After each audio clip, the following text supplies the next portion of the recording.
Boa noite, que a paz do Senhor Jesus Cristo esteja com todos vocês, que a graça de Deus venha alcançar cada alma que vinha ouvir essas ministrações. Hoje provavelmente vamos encerrar,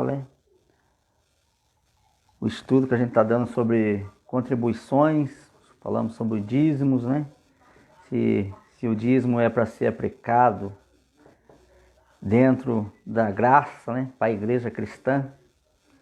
Vimos aí nos vídeos passados se a igreja cristã ela tinha a prática do dízimo ou não.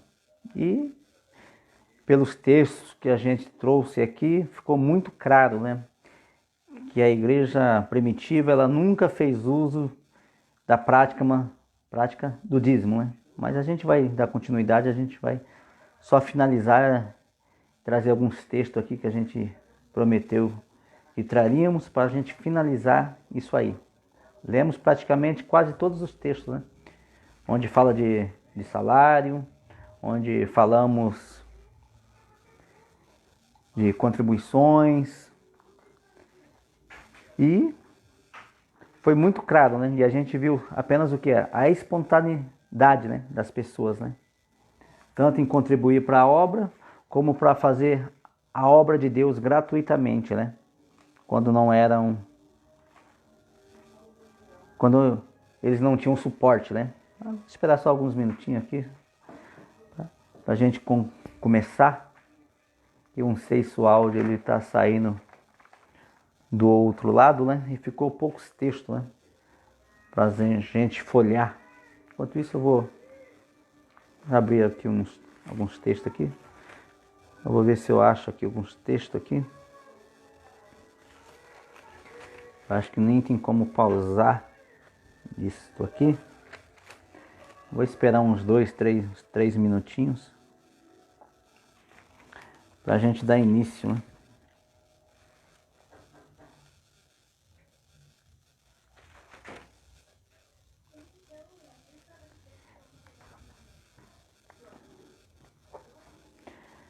Glórias ao Senhor. Deus possa estar abençoando a vida de todos aqueles que teve a paciência de nos acompanhar nessa trajetória aí. Espero que tenha sido esclarecedor para vocês. Possa ter tirado muitas dúvidas aí.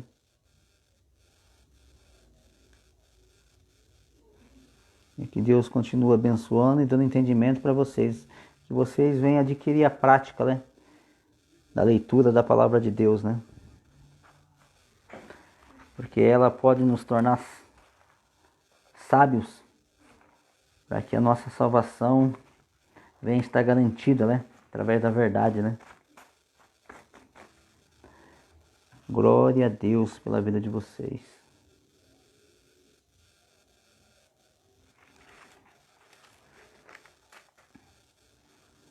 Grande é o Senhor, só o Senhor é Deus. Não sei se já chegou alguém aí. Se chegar alguém aí, por gentileza, só dá um sinal aí para ver se o áudio está chegando aí.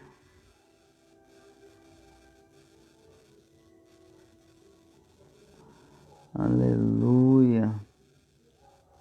Glórias a Deus. Deus é bom por demais.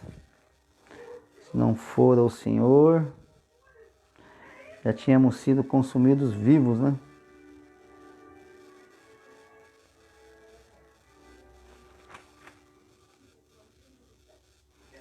Aleluia, Jesus. Tu é bom demais, Jesus. Glórias ao teu nome, santo és.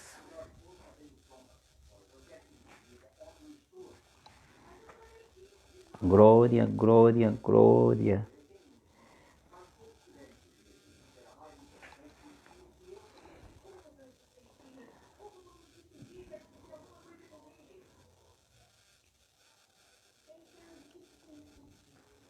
Espero que você já esteja chegando aí. Se tiver alguém do outro lado aí, por gentileza, só dá um sinal aí para ver se o áudio está saindo, senão a gente fala aqui e ninguém ouve do outro lado, né? Aí fica perdido, né? O ensino. Tá saindo lá o áudio? Tá? Então, legal.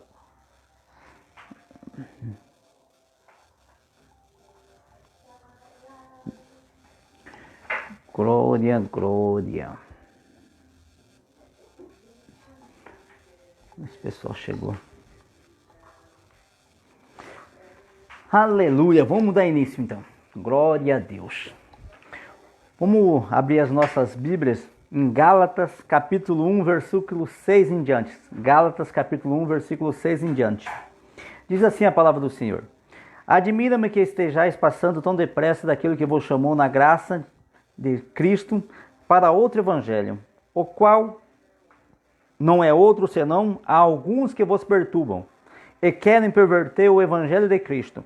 Mas ainda que nós, ou mesmo um anjo vindo do céu, vos pregue evangelho que vá além do que vos temos pregado, seja anátema.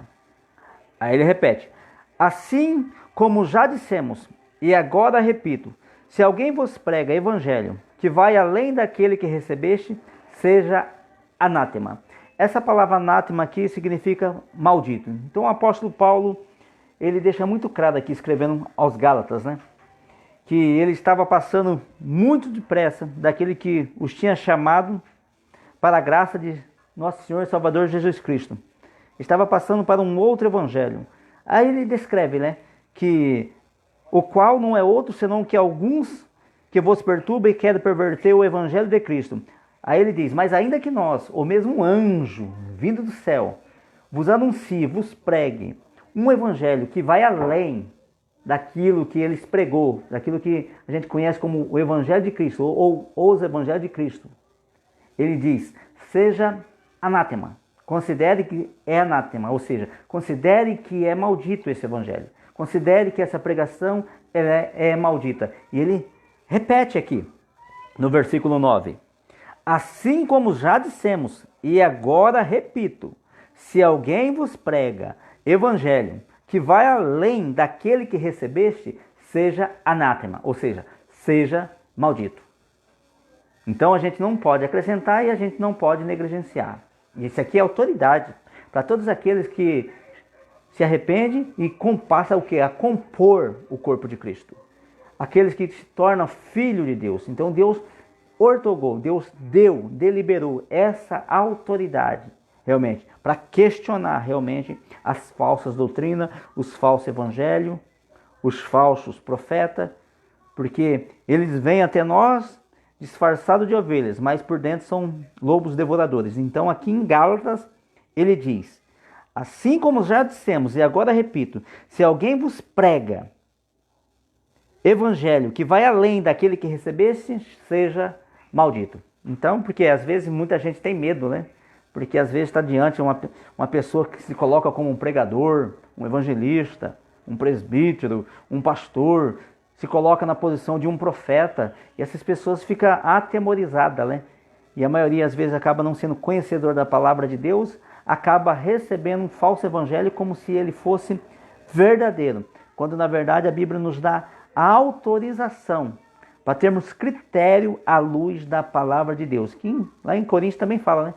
Enquanto alguns profetizam, os outros julguem, que em partes conhecemos, em partes profetizamos. Está lá em Coríntios, Coríntios fala isso. Nas cartinhas lá do apóstolo João também ele fala, né? Muito espírito tem saído pelo mundo.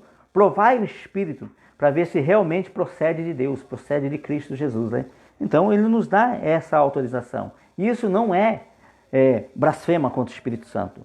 Colocar, questionar, entendeu? Analisar. Isso não é blasfema contra o Espírito Santo, porque as pessoas muitas vezes subentendem que questionar nesse caráter, nesse sentido, seja o quê? Uma blasfêmia contra o Espírito Santo, mas não é. Blasfêmia contra o Espírito Santo é você atribuir conscientemente uma obra que ela foi operada por Deus, pelo Espírito Santo de Deus, atribuir conscientemente esta obra, que a pessoa tem certeza que foi Deus, o Espírito Santo que operou, atribuir esta obra a Satanás, conscientemente. Isso sim é blasfema contra o Espírito Santo, entendeu? Mas na questão da dúvida, você tem que tirar sua dúvida à luz da Escritura. Então, a Bíblia diz aqui, e Gálatas, ele traz essa recomendação aqui, para não passar do Evangelho de Cristo. Se alguém está pregando um outro evangelho, um outro tipo de doutrina, a palavra de Deus tem essa doutrina como anátema. Amém? Vocês possam até compreendendo isso aí. Não sei se já chegou alguém aí, se o áudio está saindo aí. Se o áudio estiver saindo, você que chegou,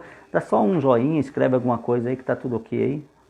E a gente vai dar continuidade aqui, tá?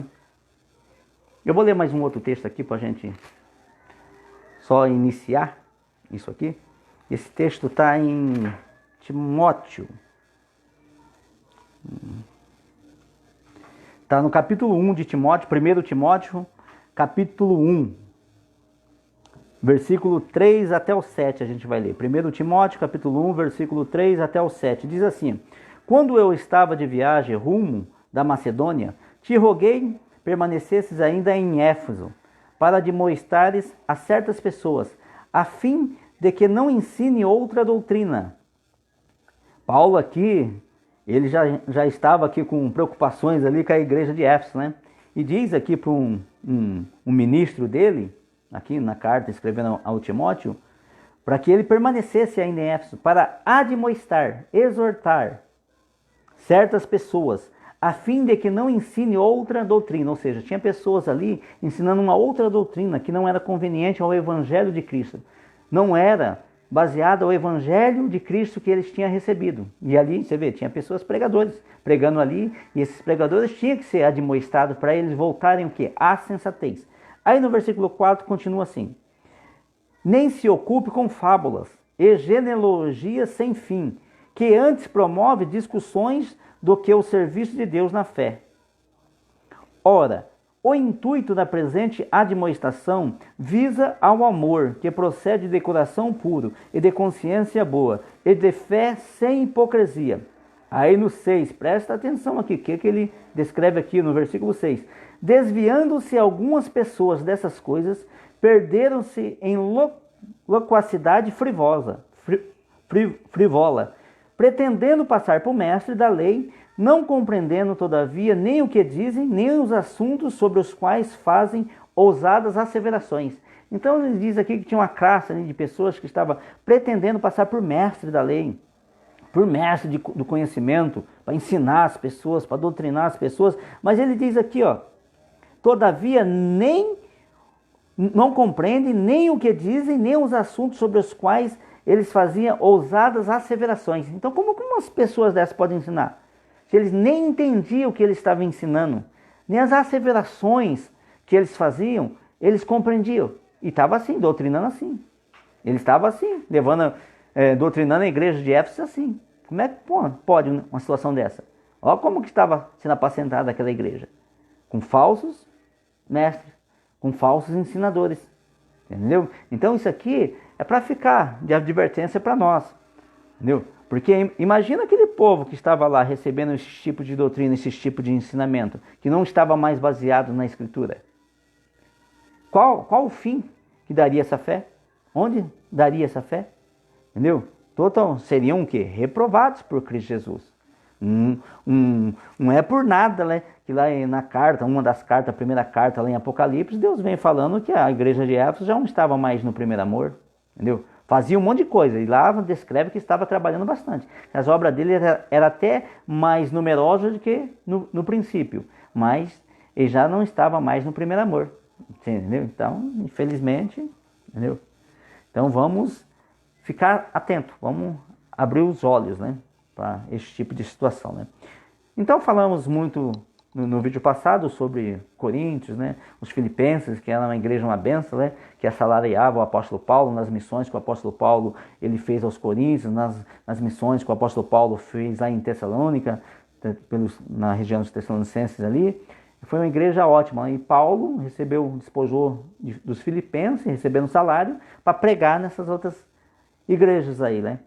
Embora ele fala lá para os Tessalonicenses que eles tinham até o direito de exigir a manutenção, está falando de manutenção, está falando de se enriquecer, de exigir a manutenção, como que um pregoeiro da palavra de Deus, como um ministro da palavra de Deus, né? Mas ele colocava isso como prioridade na vida deles, né? Então a gente já vai, já que está aqui em Timóteo, aqui, em Gálatas, vamos abrir um outro texto aqui, só para a gente completar, depois a gente vai lá para Mateus lá, entendeu? Vamos abrir um texto aqui, se eu achar ele aqui. Timóteo capítulo 5, a gente até citou ele, mas a gente não mergulhou nele, né? Timóteo capítulo 5, 1 Timóteo capítulo 5, versículo 17, diz assim a palavra do Senhor: devem ser considerados merecedores de dobrados honorários os presbíteros que preside bem, com especialidade os que afadigam na palavra e no ensino. Pois a Escritura declara: não amordeçais o boi quando pisa o trigo. E ainda, o trabalhador é digno do seu salário. Não aceiteis denúncia contra presbítero, senão exclusivamente sobre o depoimento de 2 ou 3 testemunhas. Quanto aos que vivem no pecado, repreende-os na presença de todos, para que também os demais temam. Então aqui ele dá algumas recomendações aqui, e como que eles deveriam realmente lidar com os presbíteros, né? Aí ele diz que devem ser considerados merecedores de dobrados salários os presbíteros que presidem bem, com especialidade, os que se afadigam na palavra e no ensino. Então não era qualquer presbítero que era para ser considerado como um salário duplo. Era aqueles que presidisse bem, presidisse a igreja bem, que o presbítero aqui você vê que ele era um presidente da igreja, como um presidente da igreja, tá? Então aquele que preside bem e aquele que esmerecia o que? Na palavra e o que?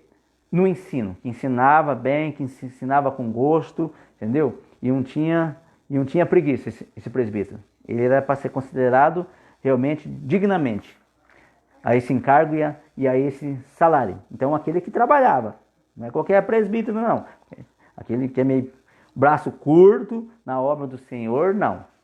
Mas aquele que trabalhasse bem, porque ele ia trabalhar mais em prol da obra do Senhor, entendeu? Não ia ficar trabalhando numa firma, isso aqui, não. Ele ia estar à disposição da igreja, né? E conforme se houvesse oferta, entendeu? Era para priorizar o quê? Aqueles que pregam o evangelho, no caso. Era para priorizar um presbítero, era para priorizar realmente um evangelista, aquele que prega a palavra de Deus, entendeu? Então essas pessoas eram para ser assalariadas. Essa era a prioridade das ofertas, no caso se chegasse à igreja. Essa é a prioridade. Prioridade não é outras coisas externas, não. Prioridade era a manutenção da vida daqueles que eram dispenseiros de Deus, são os obreiros de Deus. Então a gente vai ver isso aí muito claro. Mas não havendo a deliberalidade da parte das pessoas de contribuir, então a gente vai cair naquilo que a gente viu, entendeu? Não é porque não tem salário, que não está remunerado na obra do Senhor, para fazer a obra do Senhor, que a obra do Senhor vai parar. Não, vai trabalhar e vai fazer a obra do Senhor também, que nem o apóstolo Paulo fazia, entendeu? Vai pregar o evangelho de graça, entendeu? Mas tudo isso aqui sem impor salário, sem nada. Isso aqui é questão da igreja realmente ter gratidão como primazia, né? Entendeu? Não adianta às vezes gastar o dinheiro com outras coisas e aquilo que é a prioridade, que é a manutenção da fé daqueles que estão fazendo a obra, não está sendo suprida, tá tudo fora, tá tudo fora. Então não atarás a boca do boi enquanto debulha o milho. Então isso aqui é muito claro, tá? Mas tudo dentro daqueles princípios que a gente viu nos vídeos passados. Entenda muito bem isso, nada de imposição, nada de legalismo para isso aqui, entendeu? Nada de realmente misturar realmente o que é santo com o profano, entendeu? Nada de receber dinheiro de prostituição, de roubo, de tráfico, dinheiro ilícito, não. Nada disso aí, entendeu? Que a igreja lá, a gente viu, o primitivo, que nem daqueles que não eram convertidos, eles recebiam oferta, dinheiro. Essa é uma grande realidade, entendeu? Agora, você vê a igreja primitiva, nem o necessitado havia entre eles. A gente viu isso aí muito claramente, entendeu? Mas eles tinham tudo em comum, eles repartiam, eles davam o seu tudo ali, mas para a comunhão de todos, não enriquecia o líder. O líder não era rico, Pedro, João, Tiago, eles não eram ricos. Eles andavam o quê? Na mesma igualdade, no mesmo nível financeiro de que os outros. Entendeu? Quando eles tinham para comer, eles comiam. Quando não tinha, eles davam glória a Deus, orava e tocava o barco, mas sem nada de enriquecimento ilícito através do evangelho da palavra de Deus. Eles tinham tudo em comum. Então isso eu acho que ficou muito claro isso aí, ficou muito bem explicado essa questão, né? Então tudo de acordo realmente com a renda da igreja, do corpo, né? Ou seja, daquela região ali, né? Não é para que uns tenham demais, outros menos, não é para que seja explorado, né? Então espero que isso aí tenha ficado muito bem esclarecido, né? Então, porque a gente não pode também omitir a verdade do evangelho, né? Entendeu? Aqueles que trabalham integralmente com o evangelho, eles são dignos de ser recompensados, mas tem uma forma desse dinheiro chegar até eles, né? Entendeu? Então, também não é pecado a pessoa receber o salário, né? Pela ministrar, trabalhar integralmente na obra, né? Eu, assim, exclusivamente penso, se a voluntariedade das pessoas, as ofertas, o dinheiro chega na igreja em forma de contribuição, entendeu? Primeiro, é claro, o primeiro é aquilo que a gente viu no ministério de Jesus. O ministério de Jesus ele era sustentado, então Jesus comia, entendeu? Eles bebiam com aquelas ofertas ali que era atacado na bolsa que Judas era o tesoureiro, era para manutenção deles.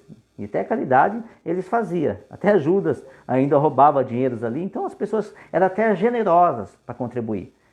Se dava até para Judas roubar o dinheiro ali, então a gente vê isso aí. Então ele se mantia. O ministério de Jesus, o apóstolo, ele se mantinha com aquelas ofertas voluntárias e eles só trabalhavam na obra. Eles não tinham um outro tipo de serviço.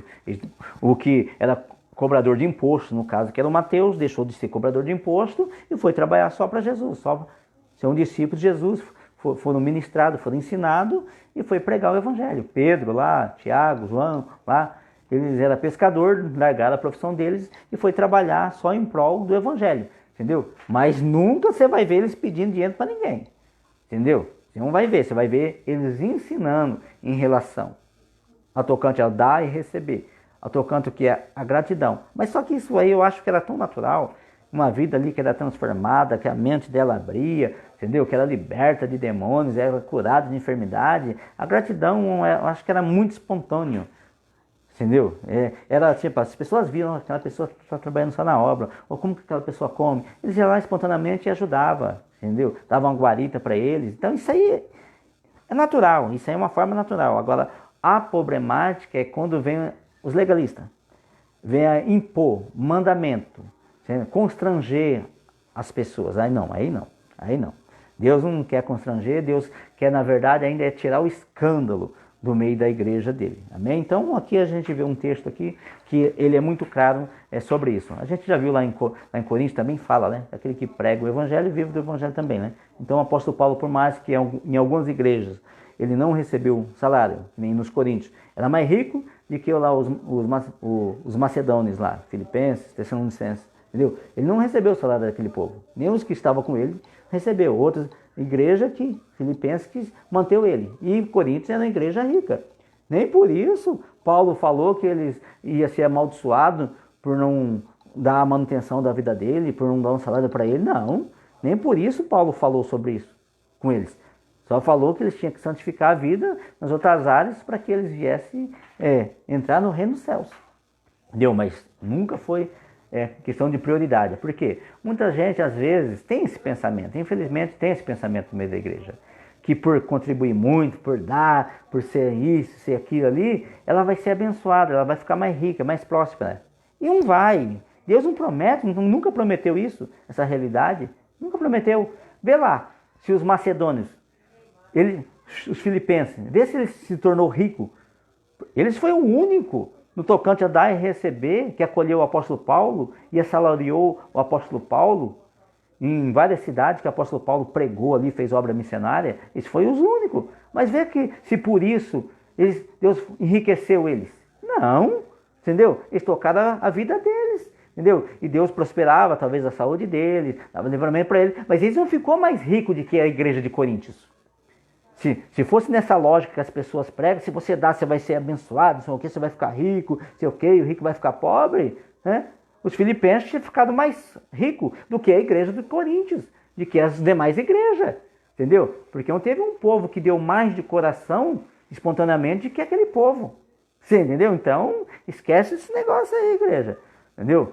Deus, ele é Deus tanto do pobre, entendeu? Como aquele que tem uma situação financeira boa, andando nos preceitos dele do jeito que Deus quer. Deus é na vida dos dois. Assim como foi na vida de Zaqueu, que tinha condições, foi na vida também, realmente, de Lázaro, lá, que comia as migalhas que decaía da mesa. Então a gente tem que deixar um pouco o que é a ilusão que as pessoas colocam, as fantasias que as pessoas colocam em torno do evangelho para manipular as pessoas, né? Entendeu? E as pessoas acabam caindo, né? Entendeu? Mas não vai adiante, entendeu? Passa os anos, a pessoa está na mesma coisa, daqui a pouco ela se decepciona, ó, e cai fora da igreja, porque ela viu que ela foi enrolada. Mas ela também foi com a motivação errada para a igreja, entendeu? Querendo tirar proveito. E aí, ó, depois cai. Então vai por conta que a vida financeira tá ruim, entendeu? E depois acaba se desviando da fé, porque fica decepcionado. É que nem assim, tem gente que vai para a igreja, para a vida sentimental. Chega lá, arruma um casamento e vê como é tudo aquilo, daqui a pouco é destruído, separa isso e aquilo, se decepciona, ó, cai fora. Por quê? Desenharam uma fábula para a pessoa, deram um outro evangelho para a pessoa. Não procuraram em estruturar essa pessoa para ela encarar os desafios da vida, entendeu? Infelizmente, aí vai sofrer o dano e depois essa pessoa é praticamente impossível de resgatar ela, a sensatez, porque ela está escandalizada, né? Ela enxergou a verdade, né? Essa é a verdade, ai desses, né? Que prega essas heresias. Então, ficou muito claro, tá? Então, essa questão aí, como que a finança é administrada na igreja, entendeu? Quem for ver só esse vídeo, vê os vídeos anteriores, que aí vocês vão entender o que a gente está falando aqui. É aquilo que eu falei, que eu só ia dar uma pincelada aqui por cima, nesse vídeo aqui, para a gente concluir isso aqui, tá bem? Amém? Não sei se tem alguém aí, mas vai ficar gravado aí, para concluir. Vamos ler um texto lá que dá muita polêmica, está lá em Mateus capítulo 23. Mateus capítulo 23 de Mateus. Mateus capítulo 23, vamos abrir lá, vamos achar aqui. Mateus capítulo 23. Vamos ler do versículo 13 em diante, tá? É lá no finalzinho, mas a gente vai ler aqui do versículo 13 em diante para a gente entender todo o contexto. Mateus capítulo 23, versículo 13 em diante, diz assim a palavra do Senhor. Ai de vós, escribas e fariseus hipócritas, por que fechais o reino dos céus diante dos homens? Pois vós não entrais, nem deixais entrar os que estão entrando. Ai de vós, escribas e fariseus hipócritas, por que devorais as casas das viúvas, e para justificar fazeis longas orações, por isso sofrereis juízo muito mais severo. Ai de vós, escribas e fariseus hipócritas, por que rodeais o mar e a terra para fazer um prosélito, e uma vez feito ou tornais filho do inferno 2 vezes mais do que vós. Ai de vós, guias cegos, que dizeis, quem jurar pelo santuário, isso é nada, mas se alguém jurar pelo ouro do santuário, fica obrigado pelo que jurou. Ei, o pessoal gosta de jurar pelo ouro, né? Insensatos e cegos, pois qual é maior, o ouro ou o santuário que santifica o ouro? E dizeis, quem jurar pelo altar, isso é nada. Quem, porém, jurar pela oferta que está sobre o altar, fica obrigado pelo que jurou. O pessoal gostava da oferta, né, do altar, né? Cegos, pois qual é maior, a oferta ou o altar que santifica a oferta? Portanto, quem jurar pelo altar, jura por ele e por tudo que está sobre ele. Quem jurar pelo santuário, jura por ele e por aquele que nele habita. E quem jurar pelo céu, jura pelo trono de Deus e por aquele que no trono está assentado. Aqui começa a bucha. Ai de vós, escribas e fariseus hipócritas, porque dais o dízimo da hortelã, do endro e do cominho, e tendes negligenciado os preceitos mais importantes da lei, a justiça, a misericórdia e a fé. Aí ele diz assim, ó, devíeis, um verbo de reprovação passado, devíeis, porém, fazer estas coisas, sem omitir aquela. Aí ele continua, guias cegos, que coais o mosquito e engolis o camelo. Ai de vós, escribas e fariseus hipócritas, porque limpais o exterior do copo e do prato, mas estes por dentro estão cheios de rapina e intemperança. Fariseu cego, limpa primeiro o interior do copo, para que também o exterior fique limpo. Ai de vós, escribas e fariseus hipócritas, porque sois semelhante aos sepulcros caiados, que por fora se mostram belos, mas interiormente estão cheios de ossos de mortos e de toda imundície. Assim também vós exteriormente pareceis justo aos homens, mas por dentro está cheio de hipocrisia e de iniquidade. Ai de vós, escribas e fariseus hipócritas, porque edificais o sepulcro dos profetas, adornais o túmulo do justo, e dizeis: se tivéssemos vivido nos dias de nossos pais, não teríamos sido cúmplices no sangue dos profetas. Assim contra vós mesmos testificai que sois filho dos que mataram os profetas. Enchei-vos, pois, à medida dos vossos pais, serpentes, raça de víbora, como escaparei da condenação do inferno? Por isso, eis que eu vos envio profetas, envio sábios e escribas. A uns matareis e crucificarei, a outros açoitareis nas vossas sinagogas e perseguireis de cidade em cidade, para que sobre vós recaia todo o sangue justo derramado sobre a terra, desde o sangue do justo Abel até o sangue de Zacarias, filho de Baraquias, a quem mataste entre o santuário e o altar. Em verdade vos digo que todas essas coisas hão de vir sobre a presente geração. Nossa, esse texto ele é muito forte. Você vê que até a gente concluiu, finalizar esse texto, ele só vem repreendendo os sacerdotes, os escribas, os fariseus ali. Ele só vem repreendendo: ai de vós, escribas e fariseus, hipócritas. Aí quando chega aqui no versículo 23, onde que vai dar a polêmica, eles querem dizer que esse texto aqui estaria promulgando o dízimo para a igreja cristã. Só que não tem como, dentro desse texto aqui, no 23, está promulgando o dízimo. Ele não está promulgando o dízimo aqui. Olha só. Aí ele, quando chega no 23, ele vai falar: ai de vós, escribas e fariseus hipócritas, porque eles davam o que? O dízimo das coisas insignificantes que se davam no quintal, que é a hortelã, o endro, o cominho, só que eles estavam o que? Negligenciando os preceitos mais importantes da lei, que era o que? A justiça, a misericórdia e a fé. Aí ele diz assim: devias, um verbo de reprovação passado, devias, ou seja, nesse tempo todo que passou, vocês deveriam realmente ter dado o dízimo, porque o dízimo, a gente leu lá, era o sustento da tribo de Levi, do órfão, da viúva e necessitado que havia. Era um acordo que eles tinham feito lá. As 11 tribos adquiriu possessão lá na repartição de terra. A tribo de Levi não recebeu a herança em terra. Então, essa tribo tinha que dar o dízimo, a tribo de Levi. Aí só que o quê? Ele estava negligenciando, eles deveriam ter dado dízimo, mas não deixado de negligenciar. Ele coloca aqui os preceitos mais importantes da lei. Por quê? Justiça. Significa o quê? Que eles não eram justos. Os escribas que ensinavam o povo não eram justos. Os sacerdotes não eram justos. Eles eram o quê? Hipócritas. O que Jesus sempre falou: ai de vós, hipócritas. Vocês são hipócritas. Vocês aparentam uma coisa, mas por dentro Deus conhecia o coração deles. Estava sujo de maldade, cheio de maldade. Então aqui eles não praticavam a justiça. Então eles eram o quê? Injusto. Misericórdia. Eles não tinham misericórdia com ninguém. Mesmo aquelas pessoas que estavam arrependidas, eles não eram misericordiosos com ninguém. E fé, e a fé. Eles não tinham fé. Eles não tinham amor. O que adianta? Era só um preceito para eles. E eles davam o dízimo no mínimo detalhe. Eles não falhavam com o dízimo. Até nas coisas insignificantes que plantavam no quintal, cominho, endro, coisas poucas, até daquilo eles davam dízimo. Mas o quê? Mas não amava, não era misericordioso, não praticava a justiça. Que estava falando da liderança, aqueles que ensinavam o povo. Agora imagina como o povo não estava. O povo não estava. Então Jesus ele pega um atributo que eles tinham de positivo, que eles davam o dízimo, para ensinar para eles, para mostrar para eles que os preceitos mais importantes da lei, eles não praticavam. E aqui Jesus ele coloca o dízimo que dentro da lei. Não coloca dentro da graça. Ele não está promulgando aqui o dízimo dentro da graça. Ele está falando para quem? Para Israel.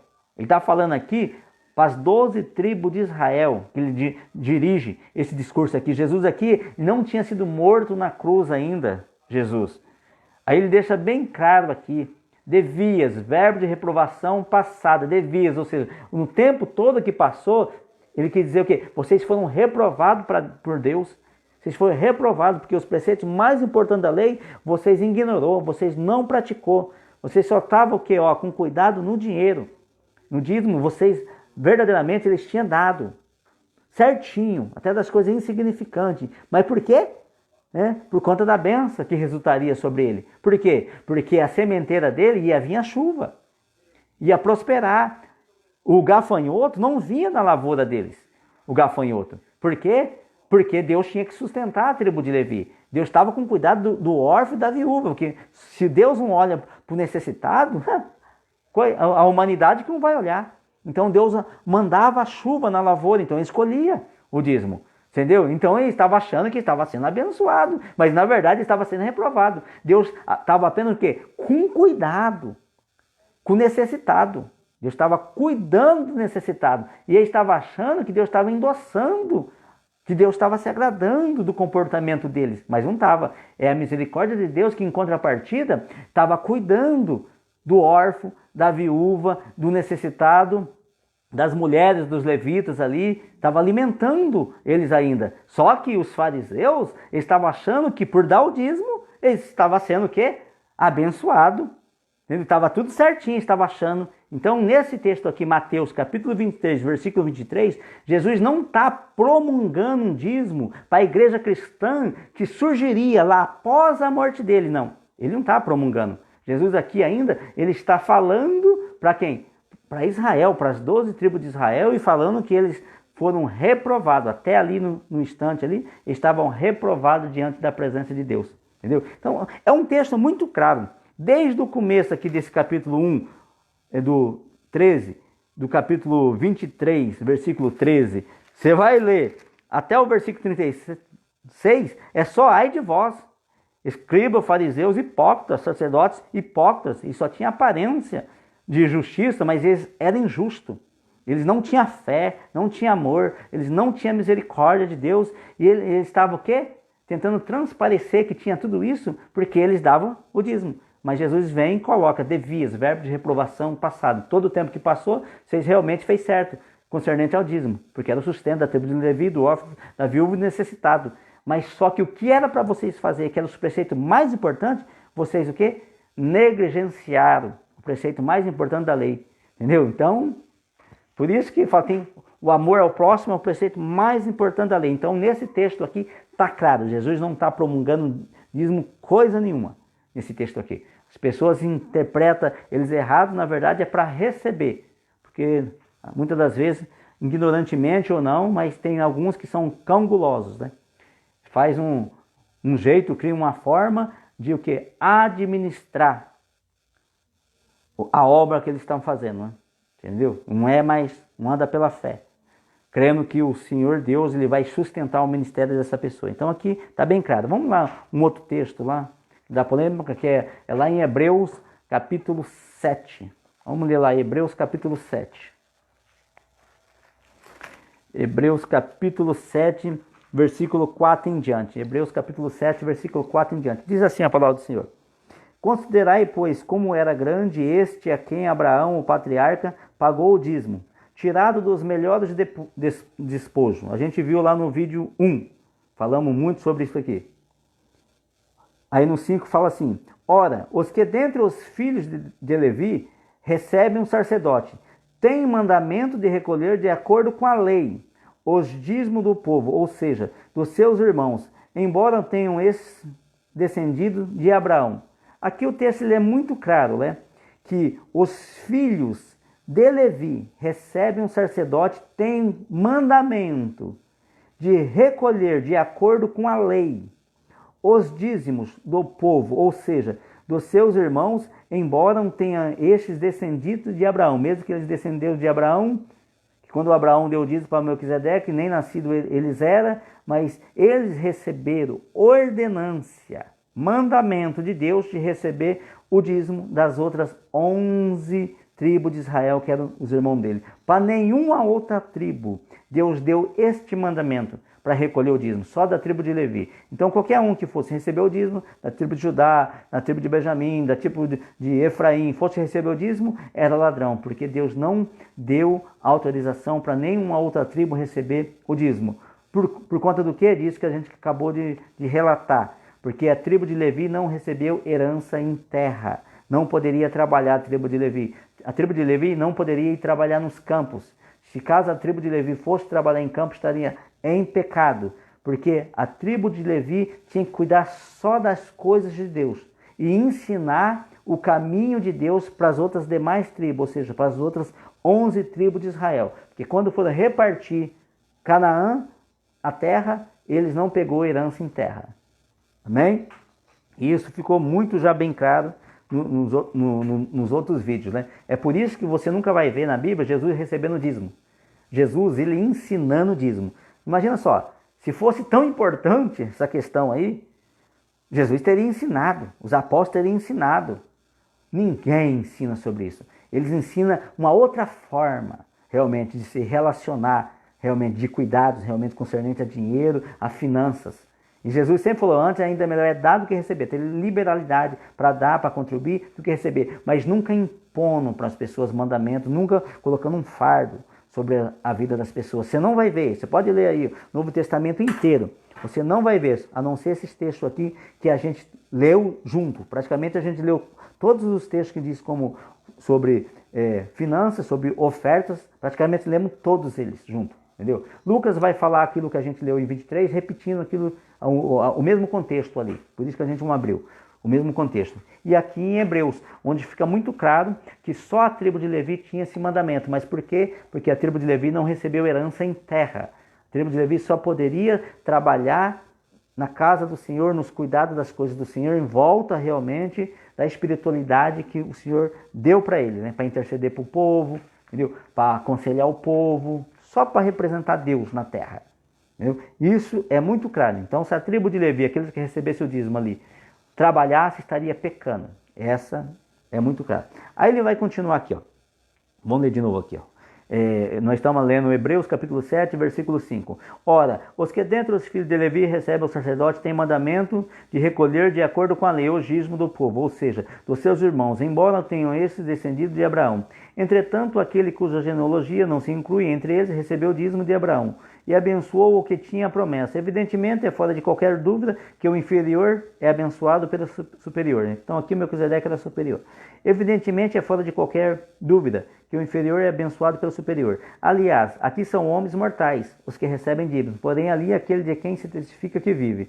E por assim dizer, também Levi, que recebe dízimos, pagou-os na pessoa de Abraão, porque aquele ainda não tinha sido gerado por seu pai, quando Melquisedeque saiu ao encontro deste.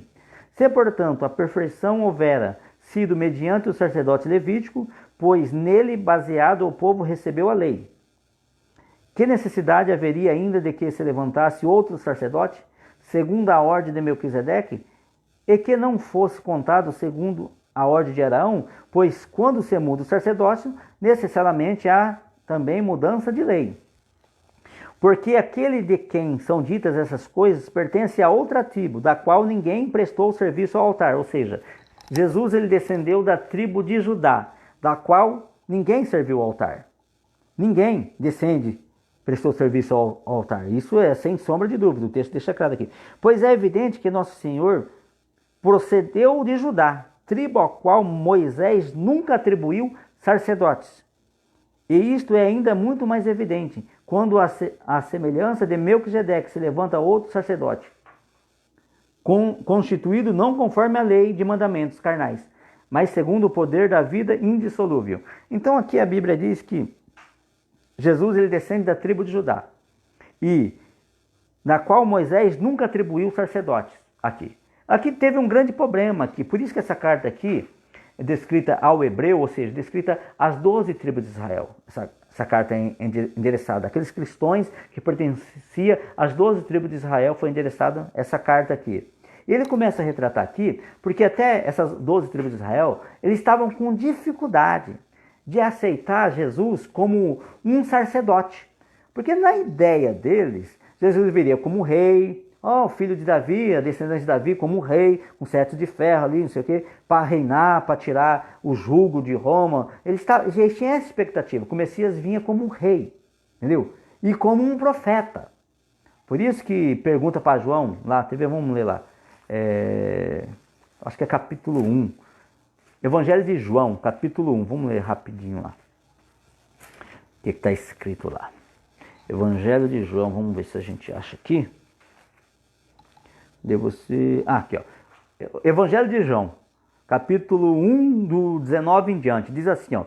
Este foi o testemunho de João, quando os judeus lhe enviaram de Jerusalém sacerdotes e levitas, para lhe perguntarem: quem és tu? Então enviaram sacerdotes e levitas para perguntar para João quem ele era. Ó a pergunta que eles fizeram. Por quê? Eles estavam interessados em saber se era o Messias, se era o que eles esperavam. Aí ele falou assim, ó. E ele confessou e não negou. Confessou: eu não sou o Cristo, que é o Messias. Ele falou. Então, eles estavam interessados para perguntar: ó, se tu é o Cristo, tu é o Messias? Ele falou assim: eu não sou o Cristo, o Messias. Aí eles tentaram investigar para ver se para tirar alguma coisa ali de João. Então eles perguntaram: quem és, pois? És tu Elias? Porque falavam que estava profetizado que Elias viria futuramente. Ele disse: não sou. Aí perguntaram para ele: és tu o profeta que Moisés profetizou lá em Deuteronômio capítulo 18? Respondeu ele: não. Disseram-lhe: pois declara-nos quem és, para que demos resposta àqueles que nos enviaram. Que dizes a respeito de ti mesmo? Então ele respondeu: eu sou a voz que clama no deserto, endireitai o caminho do Senhor, como disse o profeta Isaías. Então ele estava indagando se Jesus era o profeta, entendeu? Ou se Jesus era o Cristo, o Messias, aquele que ia vir e ia resolver o problema deles, né? Entendeu? Agora, para eles conseguirem enxergar Jesus como um sacerdote, para eles estava um pouco difícil. Por quê? Para eles já estava bem estabelecido, como que a gente leu aqui, que não teria sacerdote. Não tem sacerdote de outra tribo, da tribo de Judá ou de outra tribo. Eles não estavam compreendendo isso aqui. Ele falou: como pode? Moisés estabeleceu, pelo mandato de Deus, que só teria sacerdote da linhagem de Levi, da tribo de Levi. Entendeu? Então isso aí ficou muito claro, imagina. E para eles entenderem agora que haveria mudança na lei, né? Porque é o que a gente leu aqui: quando se muda o sacerdote, necessariamente há mudança na lei. Então, quando muda o sacerdote para uma outra tribo, necessariamente há mudança na lei. Então, aqui talvez estava tendo esses questionamentos na cabeça desses cristãos aqui, que se converteu ao cristianismo. Por isso que a gente vai ver lá em Atos, os legalistas, né? Aqueles que tinham se convertido, que era das tribos de Israel, meio legalista, né? Entendeu? A gente vai ver umas partes disso lá dentro da igreja de Gálatas, eles querendo inserir as leis, né? Dentro da igreja de Romanos, eles querendo implantar as leis de Moisés para que seguisse todos os preceitos, né? E aqui também uma de diferente forma. E eles tentando realmente compreender. Aí vem endereçado essa carta, para mostrar para ele que Jesus foi profetizado também no Antigo Testamento, que Jesus, que o Cristo, o Messias, ele seria um sacerdote. Eles que não compreendeu, porque estava mais preocupado de ter um rei. Lembra quando Jesus multiplicou os pães e já queria pegar ele e proclamar ele como rei, porque dava o quê? Facilitava a vida deles. Deu comida para eles, através só de um milagre. A gente falou: pai. Então eles queriam um rei e queriam um profeta que vinha profetizando e arrebentasse os inimigos deles, né? E restaurasse Israel. Mas não foi bem assim. Aí vem um homem humilde, apacentando, libertando do demônio, cuidando das vidas, cuidando das pessoas, cuidando das almas. E eles ficaram um pouco meio invejados, né? Entendeu? Enciumados, né? Entendeu? Porque eles estavam esperando uma outra coisa, né? Eles queriam continuar no poder, você entendeu? Eles não queriam passar o bastão para Jesus, o poder para Jesus. Então, foi o problema que tem. Mas vamos ler lá, Salmo 110. Você vê que mesmo lá na lei estava profetizado que o Cristo seria um sacerdote quando viesse. Eles que endureceram o coração e não conseguiram enxergar isso aí. Mas estava profetizado isso aí. Vamos lá achar. Salmo 110, se eu não me engano é versículo 4. Salmo 110, versículo 4.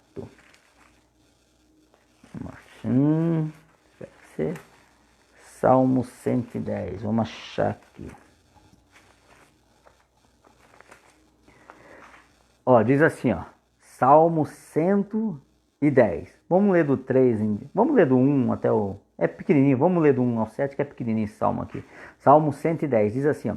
Disse o Senhor ao meu Senhor: assenta-te à minha direita, até que eu ponha os teus inimigos por debaixo dos teus pés.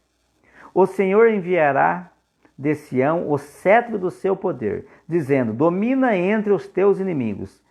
Apresentar-se-á voluntariamente o teu povo, no dia do teu poder, com santos ornamentos, como o orvalho emergindo da aurora, serão os teus jovens. Aí no 4, presta atenção. O Senhor jurou e não se arrependerá. Tu és sacerdote para sempre, segundo a ordem de Melquisedeque. Tá vendo? É o mesmo que está lá em Hebreus, lá, que o escritor que viu isso aqui, o escritor lá dos Hebreus que entendeu isso aqui, foi iluminado pelo Espírito Santo para entender e para o quê? Para orientar aqueles cristãos da tribo de Israel que tinham se convertido ao cristianismo. Ó, o Senhor jurou e não se arrependerá. Tu és sacerdote para sempre, segundo a ordem de Melquisedeque. O Senhor, à tua direita, no dia da sua ira, esmagará os reis. Ele julga entre as nações, enche-as de cadáveres, esmagará cabeças por toda a terra. De caminho bebe na torrente e passa de cabeça erguida. Então, quando Cristo vai vir, vai acontecer isso aqui. Cristo também vai reinar, mas está descrito aqui que Cristo é sacerdote. Entendeu? E muitos, você vê, muitos cadáveres vai ter, porque vai querer pelejar contra o Cordeiro. Vai querer o quê? Não se sujeitar ao reinado de Cristo e vai morrer. Então, só vai ter um monte de cadáver aqui sobre a face da terra aqui. Entendeu? Porque Cristo vem para vencer, vem como Rei dos Reis, Senhor dos Senhores, e é o nosso sumo sacerdote eterno. Entendeu? Então aqui estava esse grande problema aqui de Hebreus. Era mais o que? Na questão que de aceitar Jesus também como o que? Um sacerdote. Entendeu? Então ficou claro aqui, né? Entendeu? Porque os hebreus devem ter entendido aqui quando foi endereçado lá atrás, há 2000 anos atrás, essa carta para eles, né? Entendeu? Então aqui, você vê, uma carta aos hebreus, porque hebreus, Abraão era hebreu, é considerado hebreu. Entendeu? Só depois, lá na frente, depois que, de Jacó, lá na frente ainda, que vai o que passar a ser Israel.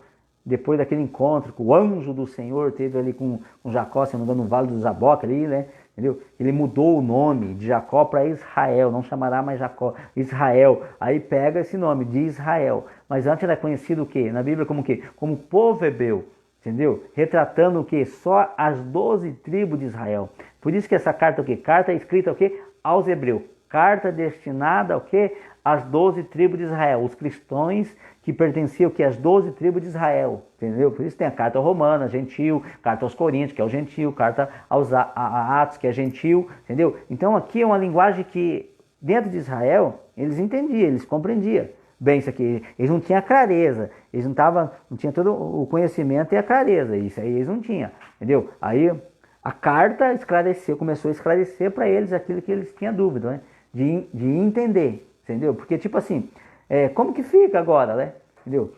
Tipo assim, pessoas das 12 tribos tinham se convertido, né? Como que fica a questão do templo, sacerdote, tribo de Levi, como que fica isso aí? Entendeu? Então essa era a questões que Paulo trata aqui nessa carta e questão também depois de apostasia, tem muitas outras coisas que a gente vai ver aqui, situações aí, esse mesmo povo de Hebreus, entendeu? Vamos ler para você ver. A questão aqui, eles nem recebiam, tá? Eles perdiam aqui. Eles nem recebiam. A gente vai ver aqui na carta de Hebreus, entendeu? Vamos ver se a gente acha aqui rapidamente. Vocês vão entender o que eu estou falando aqui, ó. Hebreus capítulo 10, versículo 32 em diante. Hebreus capítulo 10, versículo 32 em diante. Diz assim a palavra do Senhor. Lembrai-vos, porém, dos dias anteriores, em que, depois de iluminados, sustentaste grande luta e sofrimentos. Ora, expostos como em espetáculo, tanto de opróbrio, que é vergonha, quanto de tribulações. Ora, tornando-vos coparticipantes com aqueles que deste modo foram tratados. Porque não somente vos compadeceste dos encarcerados, como também aceitaste com alegria o espólio dos vossos bens, tendo ciência de possuirdes vós mesmo patrimônio superior e durável. Não abandoneis, portanto, a vossa confiança. Ela tem grande galardão, com efeito tendes necessidade de perseverança, para que, havendo feito a vontade de Deus, alcanceis a promessa. Porque ainda dentro de pouco tempo, aquele que vem virá, e não tardará. Todavia o meu justo viverá pela fé. Se retroceder, nele não se compraz a minha alma. Está vendo aqui? O justo viverá pela fé. Dentro do cristianismo de Cristo é isso. E se caso retroceder, largar a fé, a alma de Deus não se compraz com esta vida. Mas essa é a realidade. Então a questão é nem receber. Eles o quê? Perderam bens. Tiraram dele os bens dele.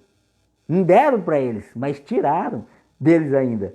E mesmo assim, eles nessa luta, tribulação, que os demais cristãos também estavam passando, eles ainda o quê? Se compadeciam dos encarcerados, porque nessa época aqui, aqueles que confessavam a Cristo, eles eram tidos como perturbador do Estado, entendeu? Aí tinha a questão religiosa, judaica ali da lei de Moisés que perseguia eles, os sacerdotes, os escribas, os fariseus, os saduceus, perseguia eles, os sistemas religiosos, então prendia eles, batia neles, encarcerava eles em cárceres, você entendeu? Então, essa era a vida que eles levavam, então eles não tinham estabelecido nada, eles não estavam aqui para receber eles não, entendeu? Eles estavam perdendo o pouco que eles tinham ainda. E mesmo no pouco que eles tinham já perdendo, sendo humilhados, sabe? Sendo tratados com ignomia, eles ainda ajudavam ainda os encarcerados, ajudavam as pessoas e aceitavam com alegria ainda a perca dos seus espólios, entendeu? Dos seus bens ainda. Está vendo? Aqui, Hebreus, estava acontecendo isso com os hebreus, que se convertiam ao cristianismo. Você entendeu? Então, igreja, não tem como pegar esses textos para querer olhar só olhar o quê? Na ótica financeira. Não tem dízimo e batendo, brigando por isso. Não tem como, não vai conseguir enxergar no Novo Testamento. Entendeu? A igreja primitiva ensinando sobre a prática de dízimo. Mas a gente vê, claro, os textos que é usado, ele está relacionado dentro das tribos de Israel. Mateus 23, que a gente acabou de ministrar, de ler lá, está dentro das tribos de Israel e Jesus ainda reprovando eles. Você entendeu? Não promulgando o dízimo. Jesus só tirou um atributo que eles tinham de positivo para ensinar que eles estavam fora da presença de Deus. Você entendeu?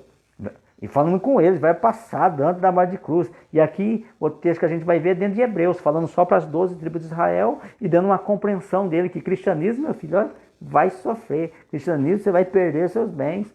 Cristianismo, você tem que fazer caridade, como eles faziam caridade. Não é que esquece esse negócio, você vai dar só 10%, não, às vezes você vai dar muito mais. Tem situações que você vai dar até seu tudo. Tem situações que você vai dar até a sua própria vida. Por amor de uma alma ou para socorrer um outro irmão cristão, que nem ele socorria aqueles que estavam sendo injustiçados, sendo presos ali, sabe? Sendo acusados só por unicamente crer e seguir Jesus Cristo, nosso Mestre, nosso Salvador. Entendeu? Então, esquece esse negócio aí, filho. Você vai ter que se doar muito mais. Por isso Jesus fala, se a vossa justiça não exceder dos escribas e fariseus, não herdará o reino dos céus. Vê lá, você não viu lá? A gente viu no vídeo passado, a igreja primitiva lá, né? Vendia um campo, dava todo o preço do campo ali nos pés dos apóstolos e ele distribuía segundo a necessidade de cada um ali, dava o seu tudo. Não tinha isso, nem estava preso não, a porcentagem não. Ele estava preso o quê? Naquilo que o Tiago fala, aquele que pode fazer o bem e não faz, peca. Cada um vai ser julgado pela lei da liberalidade. É o que está escrito lá, sem misericórdia para quem não teve misericórdia. Mas para quem teve misericórdia, vai ter misericórdia. Está lá em Tiago, lá, a partir do capítulo 2 em diante, lá, no capítulo 2, versículo, acho que 13, 10 em diante, está escrito lá, isso aí, entendeu? Não é nada por mandamento, não, imposição, não. Teve um porquê de ter a lei do dízimo no Antigo Testamento, e a gente já esclareceu isso, o porquê da lei do dízimo, porque uma tribo não recebeu herança, entendeu? Então é muito claro esses textos aqui de Hebreus, e eles tratando aqui, esclarecendo essa questão aqui, né? Entendeu? O sacerdócio mudou. Jesus é eternamente sacerdote. E o chicote estrala. É mais perca do que ganha. Aleluia. Glória a Deus. E é tudo de acordo na comunhão. Não é para que uns ficar ricos e outros mais pobres, não. A gente vai ver. Imagina o apóstolo Pedro, o apóstolo João e os demais apóstolos Tiago. E assim por diante, hein? Era para eles ficar ricos, né? Não é? Hoje, a maioria dos apóstolos aí é tudo rico hoje, né? E João, você vai ver lá, João, Pedro, não tinha nada. Não tinha nenhuma moeda lá para dar para o aleijado. Estava na Porta Formosa lá, mas eles tinham o quê? Unção. Eles tinham o quê? Sinceridade com Deus. Paralítico pulou e andou. Não tenho prata nem ouro, mas o que eu tenho eu te dou. Em nome de Jesus, seja curado. Em nome de Jesus. E era curado. Em nome de Jesus. Tá vendo? E eles não tinham nada. Só que você vai ver uns instantes atrás que as pessoas traziam dinheiro de campos, de terrenos, de sítios, alqueires de terra, trazia e colocava nos pés deles. Só que sabe o que eles faziam? Eles administravam apenas. Eles sabiam que eles eram apenas um dispenseiro de Deus, a auxílio dos conservos deles, que também iam herdar a salvação. Entendeu? Eles não faziam fortuna para eles, faziam caixa dois para eles, não se preocupavam em se enriquecer aqui, mas eles viviam o quê? Em comunhão com os demais, mesmo que eles eram só membros, mas eles estavam no mesmo patamar, porque Jesus ensinou para eles que o maior é o que serve. Aquele que quer ser o maior tem que ser aquele que serve, é aquele que serve.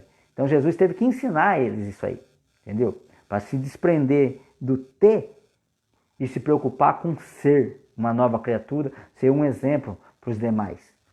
Igreja, isso está muito claro na Bíblia. Está muito claro na Bíblia. Eles andavam juntos, igreja. Os apóstolos andavam junto com a multidão dos que criam. Eles tinham comunhão, eles tinham afeto, eles abraçavam, sabe, se confraternizavam. Não é que nem hoje não. As pessoas não têm acesso aos super pastores hoje. Essas pessoas que se tornou populares, né?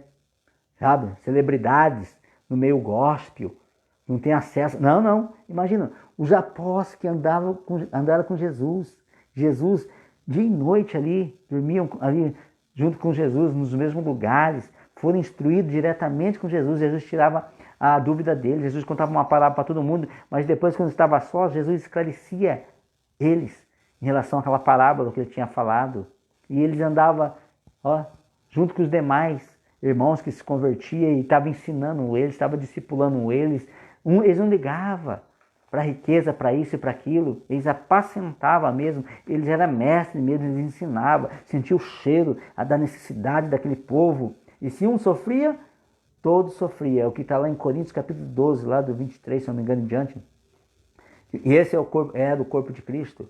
Por isso que eu sempre friso aqui, a gente tem que voltar a ser imitador de Cristo. Se a gente for imitador de Cristo, a gente vai ser aquela igreja que teve ali em Atos. Parece que é impossível acontecer isso, mas se a gente voltar a ser imitador de Cristo, é possível ter comunhão, é possível ter tudo em comum, santidade, comunhão entre os irmãos, não essa brigaiada entre os irmãos que pega fogo. Vai fazer uma reunião lá de membros, você vai ver o que eu estou falando. Faz uma reunião de obreiro aí, vai ver a roupa suja que vai sair lá, é lavar a roupa suja. Todo mundo sabe isso que eu estou falando aqui. As lideranças sabem disso que eu estou falando. Os membros que já participou de reunião de igreja sabem isso aqui que eu estou falando. Né? Um irmão bicudo com o outro, um irmão não fala com o outro, uma irmã não fala com o outro. É queixa de injustiças que se praticam no corpo de Cristo e não são resolvidas, não são sanadas. E não desaparece. Isso eu estou falando até de igreja de pouquinho membro. 20 membros, 30 membros já tem isso. Imagina se eu falar de uma igreja de 200 membros, 500 membros, 1000 membros, 5 mil membros, 50 mil membros. O que não acontece? Né? E na igreja lá, primitiva, eles tinham paz. Só uma ocorrência quando aconteceu lá que as viúvas dos helenistas estavam sendo negligenciadas no partir do pão. Mas foram ali já resolveram o problema, acabou o problema, resolveram. Instituíram diáconos, resolveram o problema disso aí, entendeu? Oi, igreja. Então, antes de falar, esse pregador aí está pregando besteira, analisa o que eu acabei de falar aqui, se é verdade ou se não é verdade, isso que eu acabei de descrever, né? Então, temos que voltar a imitar Cristo. Se não voltarmos a imitar Cristo, você acha? Aí, essa igreja vai de qualquer jeito assim? Com intriga um irmão com o outro? Com injustiça dentro dela? Vai subir ao céu? Vai ser arrebatado? Vai ser ressuscitado com Cristo para reinar com Cristo 1000 anos? Seja sincero. É por isso que o apóstolo Paulo diz aos coríntios, né? Para julgar, ele se analisar, para ver se realmente estava aprovado no corpo de Cristo ou se estava reprovado no corpo de Cristo. Eles julgavam o pregador, que era o apóstolo Paulo, mas eles não se julgavam a si mesmos, se analisavam, faziam uma retrospectiva de si mesmo, pautado na palavra de Deus, para ver se ele estava aprovado ou se ele estava desaprovado. Entendeu? Então, isso que eu descrevi, toda a igreja sabe. entendeu? É que nem Napoli, todo mundo sabe que é uma bagunça, entendeu? Então, mas a igreja não. A igreja ela tem que ser sal da terra e luz do mundo. A igreja é diferente do mundo. A igreja é espelho, é a lâmpada colocada no lugar alto para resplandecer. As pessoas veem a boa obra da igreja e desejar ser. É um candeeiro em cima da mesa. Todo mundo vê e, opa, glória a Deus.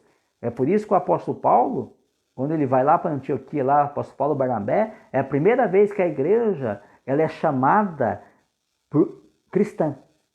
A primeira vez que a igreja é chamada cristã, porque viu o comportamento, o procedimento de vida de Paulo, Barnabé, opa, esses aí são imitadores de Cristo, esses aí parecem com Cristo. E foi chamado de cristã, igreja cristã. Aí pegou esse codinome aí, né? Cristão, entendeu? Porque se parece com Cristo. Então, cristão, cristianismo é aquele que se parece com Cristo. Se não parece com Cristo, não é cristão. Entendeu? Se a obra não parece com o andar de Cristo, não é cristão. É o que eu entendo, né?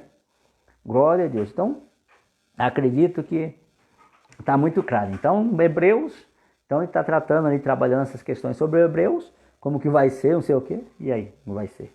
Vai ser assim, vai, assim como Cristo sofreu, vai sofrer também. Vai viver o quê? Da fé. Tipo assim, ó, vai, você viu? Não era tudo certo, assim, vai vir dinheiro, vai vir dinheiro, vai nada. Ele falou que vai não. Entendeu? Você vai viver da fé. E os bens ainda, o quê? Foi o quê? Foi tirado, as pessoas estavam subtraindo deles. E mesmo assim, com dificuldade, ele estava ajudando os outros irmãos que estavam com mais dificuldade que eles, que já estavam na prisão, encarcerado, perseguido. Outros estavam nas casas lá, machucados, porque tinham apanhado por causa do nome de Cristo. Entendeu? Então, essa é a realidade. Bem-vindo ao Evangelho de Cristo. Viver pela fé. E se retroceder, Deus não se compraz com você. Acabou. Ponto final. Entendeu? Talvez essa dúvida aqui que pairou aqui sobre os hebreus, sobre as pessoas das 12 tribos de Israel que se converteu, né? É a grande questão, né? Que fala. Existe um mandamento que está lá no Antigo Testamento, que diz assim, ó, eu citei esse dia nos outros vídeos, mas vocês acho que não vai nem lembrar. Vamos ver. Deuteronômio capítulo 12. Vamos ler lá. Deuteronômio capítulo 12. Deuteronômio capítulo 12. Vamos ler aqui, ó. Deuteronômio capítulo 12, versículo 19. Diz assim, ó. Deuteronômio capítulo 12, versículo 19. Diz assim, ó. Guarda-te, não desampares o levita todos os teus dias na terra. Olha esse mandamento que tinha. Deus deu para as 11 tribos de Israel, concernente a uma tribo, que era a tribo de Levi. Ele deixou assim esse mandamento. Guarda-te, não desampares os levitas todos os seus dias na terra. Praticamente um mandamento perpétuo. Então, enquanto existiam as 11 tribos de Israel, ele disse lá, não era para desamparar a tribo de Levi. Não era para deixar de dizimar, cuidar, ofertar para a tribo de Levi. Isso foi um mandamento que Deus deu entre as 12 tribos. Deus deu essa ordenança para as 11 tribos. Todos os dias de vocês que existem na terra, não desamparem a tribo de Levi. Agora, qual que foi a problemática de tudo isso aí? Tudo dentro do quê? Da obediência de Deus, de obedecer todos os estatutos de Deus. Tiago ele escreve que aquele que escorregasse em um dos mandamentos, tornava o quê? Culpado de todos os mandamentos. Não adiantava eles praticar um mandamento e não praticar os outros. Se praticasse 9, escorregasse nenhum, não praticasse um, era culpado o quê? Réu, culpado de todos os mandamentos. E Israel, ele não estava ficando assim só um para não cumprir. Ele estava escorregando em quase todos. Um escorregava aqui em 2, 3, 4 mandamentos, 5, 6, 7 mandamentos e acabou. É por isso que a tribo do sul não se dava, e até hoje é meio assim com a tribo do norte, que os samaritanos, que são Israel com um povo misto, entendeu? Então as 10 tribos misturaram os povos, e ficaram uns povos mistos, e tinha os mais tradicionais, da parte de Judá, da tribo de Levi, entendeu? Que um aceitava muito essa questão aí, entendeu? Então eles se envolveram com isso aí, e outros mandamentos que eles nunca conseguiram cumprir, muitos, e nunca conseguiu cumprir. Só que a questão é que tinha esse mandamento do cuidado da tribo de Levi, porque a tribo de Levi não tinha recebido herança em terra, então eles tinham que eternamente, vamos dizer assim, perpetuamente, tinha que ser sustentado pelas 11 tribos. É o mandamento que a gente vê lá. Vocês lembram aquela vez, a gente falou em um dos vídeos, quando a tribo de Levi vai para o cativeiro da Babilônia, juntamente com a tribo de Judá, lá eles não recebem dízimo. Lá eles teve o quê? Que trabalhar. Mas por quê? Deus estava disciplinando a tribo de Levi naquela ocasião. E fica lá 70 anos lá, até sair de lá, fica lá, trabalhando. Em vez de receber, além de não receber, trabalhou ali forçadamente. Entendeu? Porque Deus estava tratando a tribo de Levi e as demais tribos. Mas ali na ocasião estava tratando o quê? A tribo de Levi e a tribo de Judá. E quem estava com eles ali, que foi para o cativeiro. Entendeu? Então ficou 70 anos. Aí Deus... E que mais? E o templo tinha sido destruído. Porque tudo era em torno do templo. Entendeu? Então Deus já tinha dado uma visão lá para Ezequiel. Entendeu? A glória do Senhor saindo do templo. Toda essa situação, o Senhor se ausentando do templo, aí usa Jeremias falando que ia ser tudo destruído, ia ficar ruína sobre ruína, e de fato aconteceu, porque estava no pecado. E aí Deus vai lá e restaura, depois restaura o templo novamente, que é aquele templo que Jesus entrou nele, entendeu? Que Jesus expulsou que os cambistas, os mercadores daquele templo, entendeu? E eles tinham regressado o quê? Dava o dízimo, eles iam lá fazer oferta, por isso que estavam os cambistas lá, aquelas coisas todas, entendeu? Tinha sido restaurado, mas só que o povo voltou a pecar. Antes de Jesus vir, o povo estava no pecado, ó. Por isso que a gente vê que praticamente ficou 400 anos que a Bíblia não relata a história de Israel, entendeu? Antes de Jesus ali, não relata sobre o que estava acontecendo. Só os historiadores, livros de história que falam Macabeus, isso e aquilo, que fatos que aconteceu, mas a Bíblia se calou sobre isso aí. Deus deu uma pausa ali para Israel. Mas porque estava tudo no pecado. Estava de qualquer jeito, tipo assim, cada um meio por si, fazia o que bem entendia. Aí só dentro de um único conceito doutrinário, que é os 10 mandamentos, surgiu um monte. Por isso que tem lá, os fariseus pensavam de um jeito, os saduceus pensavam de outro jeito, entendeu? Tinha as sinagogas dos libertos, tinha um monte de contexto, assim, linhas de pensamento de doutrina, quando na verdade Deus só tinha deixado uma. Os mandamentos e os preceitos através de Moisés. Só que aí estava que nem hoje, tá? Estava que nem hoje, mais ou menos assim. É Assembleia Batista Universal, é graça, é Nazareno e não sei o que, é tudo. É por isso que hoje tem um monte. Estava do mesmo jeito lá, entendeu? Eles não se davam, na doutrina deles não se dava. Um pensava de uma forma, concernente ao Evangelho, o outro pensava de outra forma, um acreditava que existia anjo, outro acreditava que não tinha anjo, um acreditava que tinha ressurreição, o outro não, e estava uma bagunça na questão de doutrina, entendeu? É que nem hoje. Hoje tem um monte de igreja de doutrina diferente porque não se dá. Não se combina. Cada uma pensa diferente do outro concernente ao Evangelho. Então não tem comunhão, tá? Por mais que fala Pai do Senhor, irmão, Pai do Senhor, eles é nosso irmão também, da Batista, da Assembleia, não sei do que, tantas outras igrejas. Mas na verdade não tem comunhão. Não tem. Um conhece a doutrina do outro. E a maioria, eles não concordam com a doutrina do outro. A verdade é essa, entendeu? Adula um ou outro ali, faz aquele teatro, aquela hipocrisia, sabe, assim, mas não tem comunhão, a verdade é essa, porque rejeita a doutrina. Um tem uma doutrina, o outro tem outra doutrina e acabou. E tá essa bagunça que tá. Era pra gente pensar o quê? Aquilo que o apóstolo Paulo fala, pensar é a mesma coisa, lutai pela fé evangélica. Paulo se preocupava com todas as igrejas de Deus, ele tentava implantar a única verdade de Deus para todas, mas morreu, mesmo assim ele não conseguiu. Porque as igrejas lá, um pensava de um jeito, outro pensava do outro. Meu Deus, uma bagunça também. Você entendeu? Então estava assim, uma bagunça estava lá, antes de Cristo vir. Entendeu? Então tinha vários pensamentos doutrinários ali. Aí o que acontece? Aí acontece a mesma coisa com Israel que já aconteceu lá atrás, que o templo foi destruído. Deus ele permite que depois ali, futuramente da morte de Cristo, o templo fosse destruído de novo. E tudo era feito em torno do templo. Tudo era feito em torno do templo. Aí ele vai o quê? É destruído. Se destruir o templo, acabou a questão do sacrifício, porque o sacrifício era tudo feito o quê? Em torno do templo. Era feito o sacrifício, tudo era feito. As tribos de Levi, os sacerdotes, o sumo sacerdote, o santo dos santos lá, tudo era feito em torno do templo. E ali foi espalhado.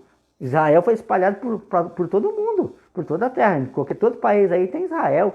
Agora que eles estão tentando resgatar isso e colocar certinho as tribos, saber de qual tribo que é cada um, para tentar o quê? Reparar e ver as tribos de Levi, quem é da tribo de Levi, para eles tentar reconstruir um outro templo, para voltar isso aí, para tentar se restaurar e obedecer a lei, de novo, na forma que eles crê e esperar o Messias, na forma que eles crê. Nós entendemos que Cristo já veio, entendeu? E um dia eles vão entender lá na frente, mas até agora eles creem que o Messias vai vir, e nós cremos que ele já veio há 2000 anos atrás.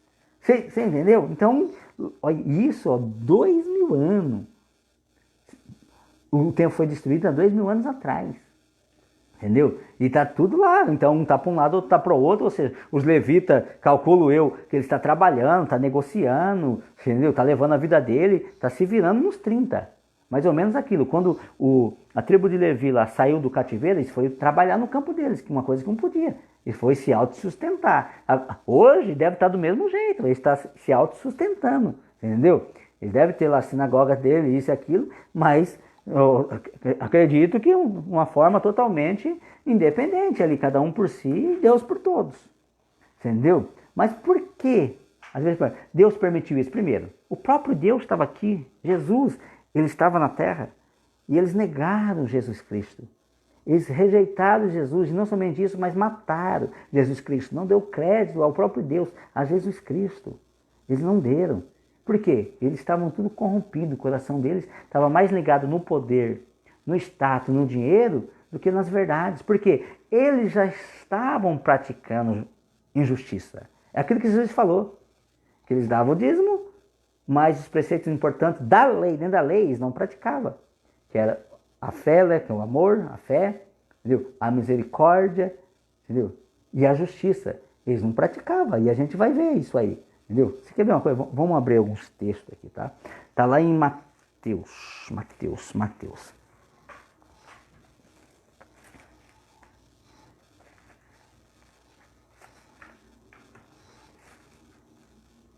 Mateus capítulo 26, vamos lá. Você vai entender o que eu estou falando aqui. Mateus capítulo 26.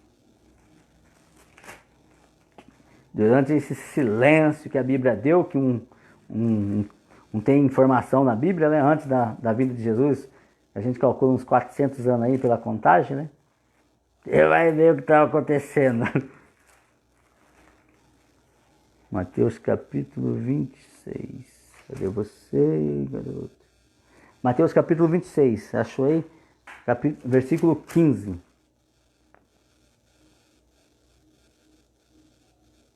Mateus capítulo 26, versículo 15. Olha a conduta que esse povo tinha. Esse povo não teve a conduta só aqui nesse texto que a gente vai ler aqui. Mateus capítulo 26, versículo 15. Ó. Vamos ler do 14 até o 16. Ó. Então, um dos 12, chamado Judas Iscariotes, indo ter com os principais sacerdotes, propôs: que me queres dar? E eu vou-lo entregarei. Judas foi e propôs lá para eles, né, no templo. Que queres? E eu vos entregarei. E pagaram-lhe 30 moedas de prata. E desse momento em diante, buscava ele uma boa ocasião para entregar. Vou ler aqui de novo, tá? Então um dos 12, chamado Judas Iscariote, indo ter com os principais sacerdotes, propôs: que me queres dar? E eu vou-lo entregarei. E pagaram-lhe 30 moedas de prata. E desse momento em diante, buscava ele uma boa ocasião para entregar. Quem que Judas ele procurou nesse texto aqui? Aqui, ó, os principais sacerdotes. Não foi qualquer um sacerdote, foi os principais sacerdotes. E os principais sacerdotes deram 30 moedas de prata para ele. Dinheiro, tá vendo que o sacerdote tinha dinheiro? Né? E eles o quê? Subornaram um apóstolo de Cristo. Já pensou um negócio desse? Os principais sacerdotes usou de suborno para um dos apóstolos de Jesus, do Filho de Deus. Tá vendo? Igreja. Como que estava esse povo? Vocês subornaram um apóstolo. para entregar o Filho de Deus à morte, o que eles não faziam antes?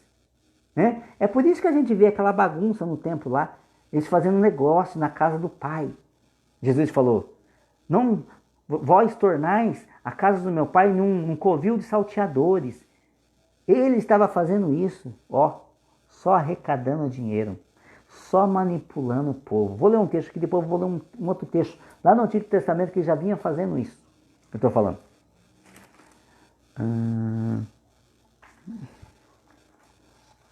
Mateus 28, cadê você? Mateus capítulo 28, versículo 11. Mateus capítulo 28, versículo 11, E indo elas, eis que alguns da guarda foram à cidade e encontraram os principais sacerdotes, de novo aqui, tudo o que e contaram tudo o que sucedera. Reunindo-se eles em conselho com os anciões, os principais sacerdotes, reunindo em conselho com os anciões, deram grande soma de dinheiro aos soldados, recomendando-lhes que dissessem, vieram de noite os discípulos dele e roubaram enquanto dormíamos. Caso isso chegue ao conhecimento do governador, nós o persuadiremos e vos poremos em segurança. Eles receberam o dinheiro, fizeram como estavam instruídos. Esta versão divulgou-se entre os judeus até o dia de hoje. Até o dia de hoje se divulgou isso aí. O que eles fizeram? Deram uma grande soma de dinheiro para os guardas mentir, falando que o que veio os discípulos dele roubou o corpo dele. Ele não ressuscitou coisa nenhuma. E eles começaram a afirmar essa mentira aí. Até os dias de hoje, os judeus acreditam nisso aí. Mas quem foi que subornou? Os principais sacerdotes e os anciões, que era para ensinar o povo, aconselhar o povo. Na lei estava escrito, não darás o quê? Falso testemunho. Pecado. Isso aí. E eles estavam cometendo isso aí com o Filho de Deus. Olha, Jesus estava onde? Estava no céu. Não, Jesus estava ressuscitado. Depois ele desceu aqui. De novo ficou 40 dias. Fizeram isso com o Filho de Deus. Mentiram. Deram falso testemunho em relação, não foi nem que nós, pecador, ele deu falso testemunho concernente a Cristo, ressurreto, num corpo glorificado, num corpo imortal, incorruptível. Eles fizeram isso e deram uma grande soma de dinheiro. Mas que monte de dinheiro isso que esse povo tinha? Esse sacerdote tinha? Que monte de dinheiro? É fácil, né? Não estava cuidando mais do órfão, não estava cuidando mais da viúva, não estava cuidando do necessitado. Aí eles começou o quê? A acumular dinheiro e riqueza, né? E eles eram cambistas no templo, cambista lá, pegavam o melhor do povo inocente, simples lá, que a gente vai ver isso aqui, entendeu? Então estava cheio do dinheiro, cheio do ouro, cheio da prata, né? Ele estava, né? Pagando propina para todo mundo, estava como se fosse um rei lá. Tá vendo? E era para eles ensinar o povo, era para eles terem uma balança justa. Eles não estavam assim, estava tudo no pecado. A gente está falando do sacerdote, estava tudo em pecado. Não é nada diferente do que acontece hoje, né? Nada diferente, né? Uns gordão, né? Com o dinheiro do povo, né? Milionários, né? Jatinhos, com o dinheiro do povo. Se o dinheiro é deles, eles trabalham suando, não tem problema nenhum. Mas com o dinheiro do povo, o sacerdote aqui, a gente sabe, é só com o dinheiro do povo. Com o dízimo, que eles tinham que administrar e cuidar do povo. Como que tem tanto dinheiro assim? Então, é simples, né? Se deduz, né? Um estava cuidando do órfão, da viúva necessitado. E talvez até levitas ali, talvez estava sendo negligenciado também. Virou como se fosse uma máfia, né? Virou, né? Aquilo lá. Você entendeu? Nada diferente, tá? Qualquer coisa é só semelhança, tá? O que acontece nos dias de hoje, tá? É só semelhança. Ô igreja, você não é bobo, né? Fala sério, né? Dá para entender, né, o que está sendo pregado aqui, né? Você,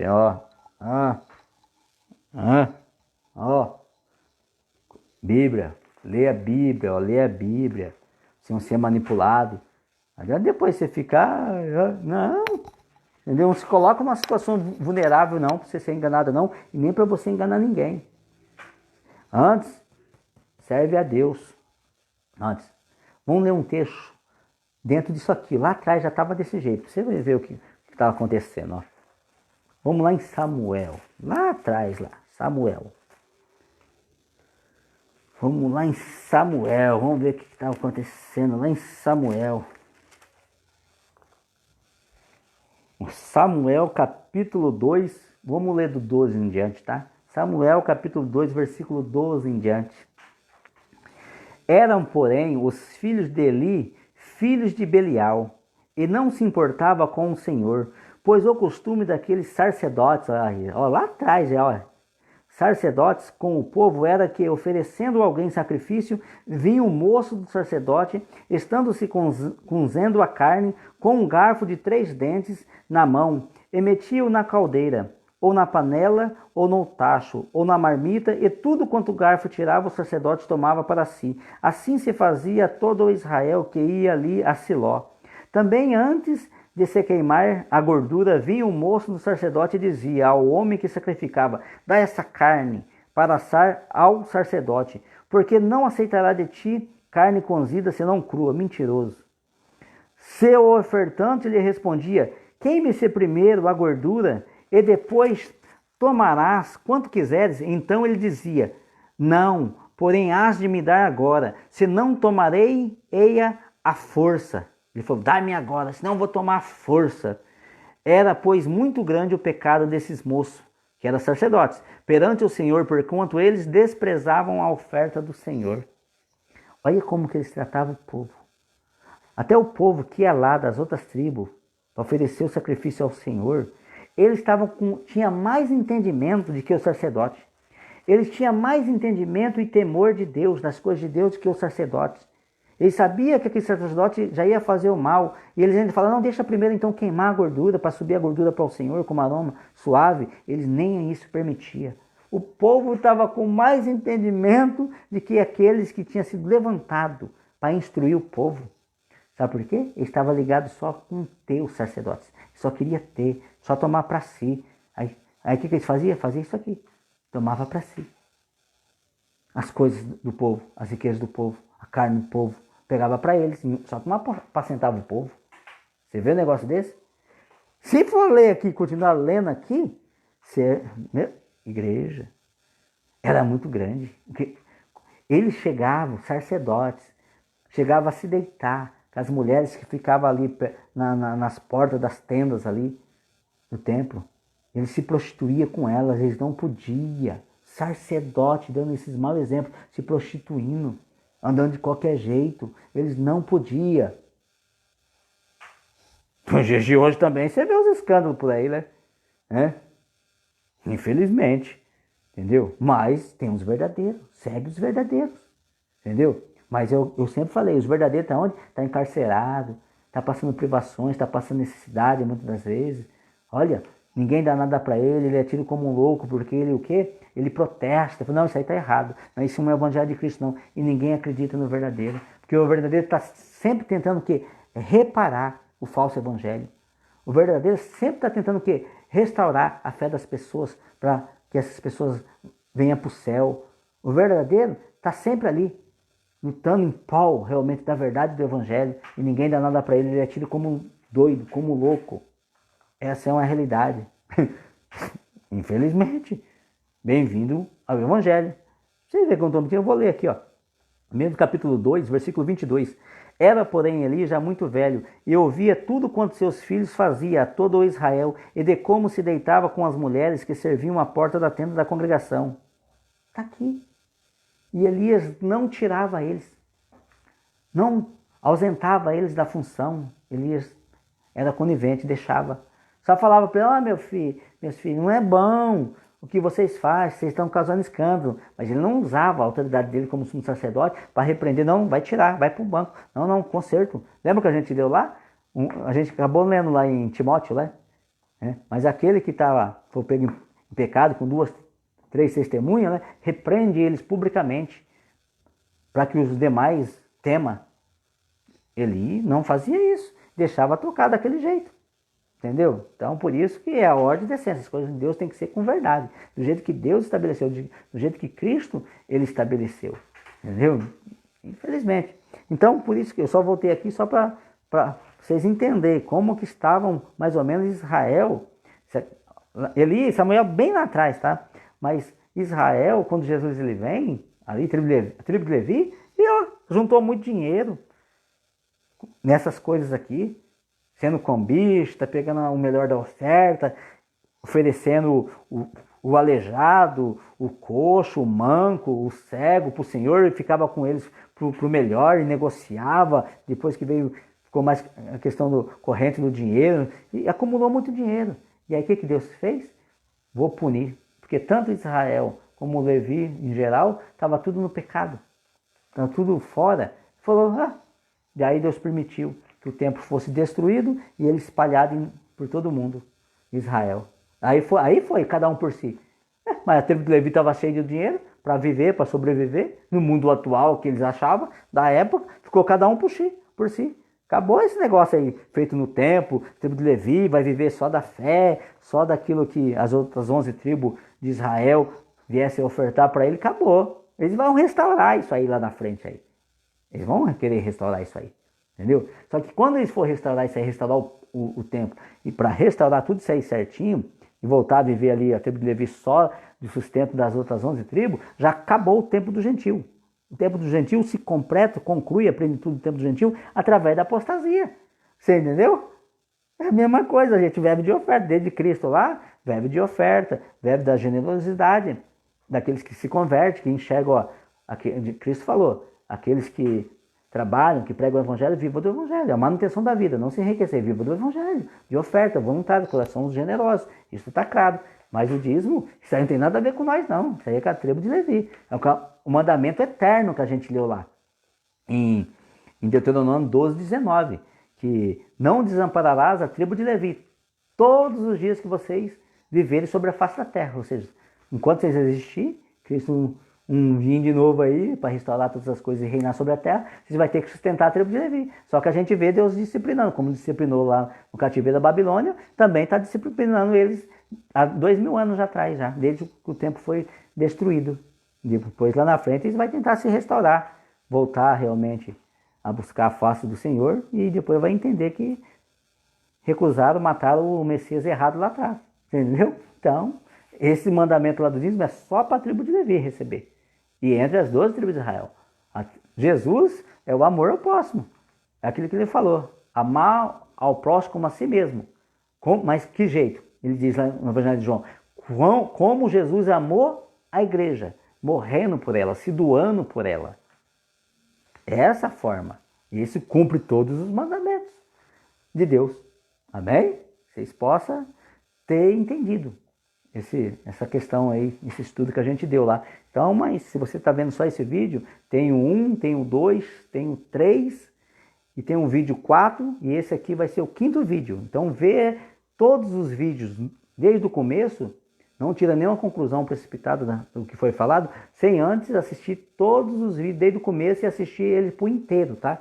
Aí você vai compreender o que está sendo dito hoje aqui, tá? A gente leu os textos tudo, que praticamente que o Novo Testamento trata sobre oferta, manutenção da igreja, como que a igreja vivia, como que a igreja sobrevivia, como que Jesus se sustentava com o ministério dele, entendeu? Então, foi muito bem detalhado. Tem outros textos que a gente não entrou, que nem Jesus, quando ia para Betânia, se hospedava na casa de Lázaro, lá, Maria, entendeu? Marta e Maria acolhia ele como hóspede, entendeu? Então tinha momentos que passavam um pouquinho melhor, mas a maioria, Jesus dormia no Monte das Oliveiras, entendeu? Jesus então nunca se preocupou, a prioridade dele era a alma. E essas almas realmente estão o quê? Na verdade de Deus, não de qualquer jeito. Jesus nunca se preocupou em reunir multidões em torno dele sem compromisso nenhum com o Pai. Ele nunca se preocupou com isso aí não. Ele falou, não, quando ele percebia isso, ó, ele caía fora dessa multidão aí. Ele falou, não. E por isso que ele falou, aquele que não se ajunta com ele, no propósito dele, na verdade dele, na missão que ele tinha vindo fazer na terra, ele falou que espalha. Aquele que não se ajunta com Cristo, se espalha. Entendeu? Aquele que não quer se ajuntar com Cristo vai até se escandalizar com o tipo de mensagem, com o tipo de doutrina de Cristo. É por isso que lá ele falou lá, o Pedro, o João falou, tudo esse discurso aí, quem pode ouvir esse discurso? Jesus falou, vocês querem ir também para a porta larga? vocês vá. O que Pedro falou? Não, só tu. Pode ser dura as suas palavras, pode ser estreita a sua doutrina, mas só tu tem palavras de vida eterna. E aquele grupo lá que escandalizou em Jesus, que não aceitou o tipo de doutrina de evangelho, de ensinamento de Jesus, a Bíblia diz que já não andava mais com os discípulos, com Jesus, mas eles continuavam andando por fora, como se tivesse Deus, na religião deles, lá da forma deles de pensar. Eles já não estavam concordando muito com a doutrina do templo, com a Torá, da forma que eles ensinavam lá com os fariseus, os saduceus, não estava tanto, estava por um caminho isolado deles. Mas Jesus deixou bem claro, aquele caminho lá não levava ao céu. Ele deixou bem claro, eu sou o caminho, a verdade e a vida. Só a doutrina de Jesus, o evangelho de Jesus, que é o caminho, a verdade e a vida, é ele. Entendeu? Então, e aí foi criando um monte de conceitos religiosos até o dia de hoje. Mas não é todos os caminhos que levam ao céu, não. A salvação não, só a doutrina de Jesus que leva à salvação. E isso ficou bem claro em João. Ele falou. E Pedro entendeu. Só tu tem palavra de vida eterna. E eles começou a andar aqui, ó, por aqui, ó, formar religiões, formar conceitos doutrinários em cima daquilo que eles tinham já aprendido de Jesus. E os olhos dele abriram, os olhos deles. Abriram, que eles foi andando com Jesus, foi recebendo instrução, ensinamento, sabedoria, abriu. Mas eles não quis se sujeitar à verdade do evangelho. Então, tentei ser o mais honesto possível. Tentei ser o mais claro possível, respeitando a Bíblia, sem acrescentar, sem tirar, nas verdades do Evangelho. Aí cabe a cada um escolher o caminho que quer andar dentro desse tema que a gente traçou. Sobre dízimo, oferta, sacrifício, entendeu? Aí é com você, para que Deus venha te aprovar ou venha reprovar, entendeu?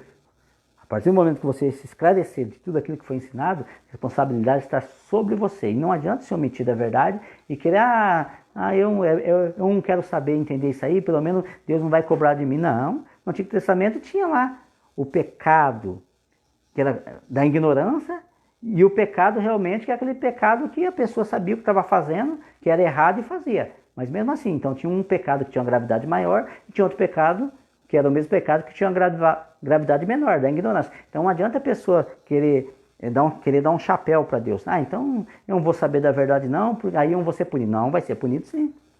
A Bíblia diz que o nécio, aquele que não tem entendimento, ele morre até antes do tempo. Essa é uma realidade, vai ser assim. Entendeu? Porque sem conhecimento de Cristo, eu quero ver quem vai para o céu. Quero ver quem vai chegar a se arrepender dos seus pecados para aceitar Jesus como justificador da sua alma. Então não negligencia. Então vê todos os vídeos, vai ser 5 vídeos sobre que a gente ministrou. Sobre a questão do dízimo, sobre a questão, o dízimo é para ser aplicado dentro do cristianismo do Novo Testamento. Foi bem concluído? Não, não é. Isso é um erro, isso é uma mentira, biblicamente isso é uma mentira. Não é para ser aplicado para a igreja cristã. A igreja cristã nunca adotou a prática do dízimo, porque ela sabia que só a tribo de Levi que deveria receber o dízimo. Se outra tribo recebesse, estaria pecando. Então, fechamos aqui. Se tiver alguma pergunta, vocês deixam a pergunta na conclusão aí,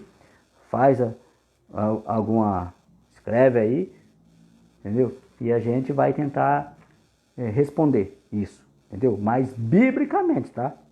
Antes de fazer a pergunta, entendeu? Tenta achar na Bíblia, entendeu? Mas se tiver dificuldade, você faz a pergunta aí, escreve a pergunta aí, a gente vai responder para vocês, tá bom?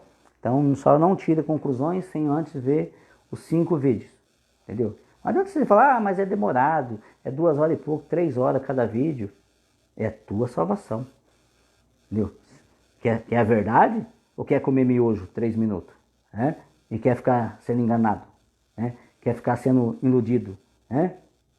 Depois quem vai sofrer a consequência lá, meses, talvez anos e anos, é você. Eu estou dispondo aqui do meu tempo aqui, entendeu? Para tentar fazer com que você realmente venha ter sabedoria, venha entender o que a Bíblia diz, para a tua própria salvação. Talvez pessoas vão ver esses vídeos, eu nem conheço vocês, talvez é de longe, até outro estado, pode ser até de outro país, entendeu? Estou me dispondo, entendeu? Para que, preocupado com a sua alma, entendeu? Antes de a gente terminar, eu só vou ler um texto aqui, tá? Eu acho que eu já li esse texto aqui no começo. Mas só vou finalizar com ele. Está lá em Coríntios. Vou finalizar com esse texto aqui, ó. Coríntios capítulo 12, versículo 14, tá? Coríntios capítulo 12, versículo 14, só para a gente finalizar tudo isso aí. Diz assim, ó. Segunda carta aos Coríntios, capítulo 12, versículo 14 em diante. Diz assim: Eis que pela terceira vez estou pronto a ir ter convosco, e não vos serei pesado, pois não vou atrás dos vossos bens, mas procuro a vós outros. Não devem os filhos entesourar para os pais, mas os pais para os filhos. Eu de boa vontade me gastarei, e ainda me deixarei gastar, em prol da vossa alma, o que eu acabei de descrever ali. Se mais vos amo, serei menos amado. Pois sejam assim, eu não vos fui pesado, porém, sendo astuto, vos prendi com dolo. Porventura vos explorei por intermédio de alguns daquele que vos enviei? Roguei a Tito e enviei com ele outro irmão. Porventura Tito vos explorou? Acaso não temos andado no mesmo espírito? Não seguimos nas mesmas pisadas? O apóstolo Paulo fala para ele: acaso eu vos explorei vocês? Acaso Tito explorou vocês? Ele diz: acaso as pessoas que foram com Tito explorou vocês? Mas antes nós andamos na mesma pisada, ou seja, andamos na mesma doutrina, no mesmo evangelho, na mesma sintonia, na mesma comunhão, não ligando realmente para dinheiro, tá vendo? Paulo, ele diz que não devem os filhos entesourar para os pais, mas eles se colocam na posição de pai. Mas os pais que têm que ter o quê? O cuidado com os filhos. Os pais que entesouram para os filhos. E ele estava preocupado aqui, ele diz, com a alma dele, não com os bens deles. Os coríntios estavam achando que Paulo estava o quê? Preocupado com os bens. O apóstolo Paulo falou, não estou preocupado com os bens de vocês, estou preocupado com vós, com a alma de vocês, com a salvação de vocês. Tá vendo? E o apóstolo Paulo fazia a obra preocupado com o quê? Com almas, com vidas, com salvação. Não com dinheiro. Isso aí era de menos, ele ia lá sem dinheiro. Ele ia sem dinheiro, ele ia lá. Mas tinha uns outros pobres lá, no Filipenses, que ajudava eles. Os irmãos que entendiam, que estavam na mesma pisada que ele diz aqui, no mesmo evangelho, pensando nas mesmas coisas, eles se ajudavam, é diferente, eles se ajudavam, mas nada forçado, nada por mandamento, nada por imposição, mas porque eles tinham sido livres na mente. Amém? Então que vocês possam compreender, os verdadeiros não estão preocupados com dinheiro. A primeira pregação deles não é dinheiro, é alma. O cuidado deles depois também é alma, é alma. Quem nasceu de novo, Deus vai abrir a mente dele para ir até essas pessoas que estão fazendo a obra e ajudar. Existe até o dom que a gente leu, Romanos capítulo 12, lá em diante, que diz o dom de contribuição. Existe um dom e Deus, mesmo que pareça demorado, Deus julgará a causa dos necessitados dele, no tempo dele que ele achar, entendeu? Mas a alma, o evangelho está acima de todas as coisas, amém? Que vocês possam compreender, que o Espírito Santo de Deus possa abrir a mente de vocês, amém? Senhor Deus e Pai, em nome de Jesus, papai, o Senhor possa abençoar essas vidas, papai, que vão ouvir este áudio, papai. Em nome de Jesus, segundo a verdade do teu santo evangelho, papai. Grava toda a verdade no coração delas, abre a mente delas para compreender e encoraja elas a praticar as coisas, papai, descritas aqui na Escritura, Senhor. As verdades em torno desses assuntos que nós abordamos, papai. Dá coragem, porque, olha, se elas entenderem, Senhor, elas vão ter que ter coragem para praticar. Elas vão ter que ter coragem, tanto, Senhor, lideranças, pregadores, vai ter que ter coragem para praticar essa verdade e retroceder no erro, retroceder na mentira, retroceder no falso evangelho, papai. Tanto aquelas pessoas, papai, que se submeteram a esse jugo de escravidão, papai, para que elas sejam libertas, elas vão ter que ter coragem, Senhor. Vai ter que ter coragem. Como seu filho sempre dizia, cuidado com o fermento dos saduceus e fariseus. Ele estava falando das doutrinas ali. Tem que ter coragem para escapar, Senhor, disso aí, dessas doutrinas, desses conceitos, papai, que já não é só a doutrina mais. Mas o Espírito Santo encoraja, porque o Senhor é o Espírito Santo de coragem e ousadia. Oh, Jesus, que em nome de Jesus, o Senhor possa ter misericórdia dessas vidas, papai, e restaurar a fé delas, papai. Vidas que talvez agora, Senhor, que vai ver esse vídeo, vai estar totalmente destruída. Eles vão ouvir tudo isso que foi falado e vai falar, é mesmo, é verdade. Mas eles vão estar lá no fundo do poço, Senhor. Eles vão lá já estar longe da tua congregação, porque elas se sentirem escandalizadas, menosprezadas, papai. Levanta elas novamente, Senhor. Restaura elas, Senhor, para ser uma referência, Senhor. Não deixa elas caírem escandalizadas não, meu Pai. Em nome de Jesus, papai. Aquelas pessoas também, papai, que vai se arrepender, que estava fazendo comércio, Senhor, que estava colocando dinheiro na frente da tua obra, na frente do teu evangelho, na frente da salvação da alma, Senhor, que vai se arrepender, eu lhe peço, Senhor, perdoa, Senhor, essa ofensa contra ti, perdoa, Senhor, esse pecado contra ti, Senhor, e dá sabedoria e coragem, Senhor, para eles prosseguir daqui para frente, Senhor, sensatos na fé, Senhor, fiel ao teu evangelho, como o apóstolo Paulo foi, como Timóteo foi, como Silas, Barnabé foi, como Pedro, Tiago, João foram, papai. Para que eles venham imitar teu Filho amado Jesus Cristo. Fortalece eles para isso, papai. Em nome de Jesus, papai. Reanima, Senhor. Em nome de Jesus, papai. E eu sei, Senhor, que aqueles que estão fazendo a obra em verdade, o Senhor tem sustentado ele em pé para que eles não caiam, Senhor. Porque eles estão sendo negligenciados de todas as formas, são até acusados de falsos, papai.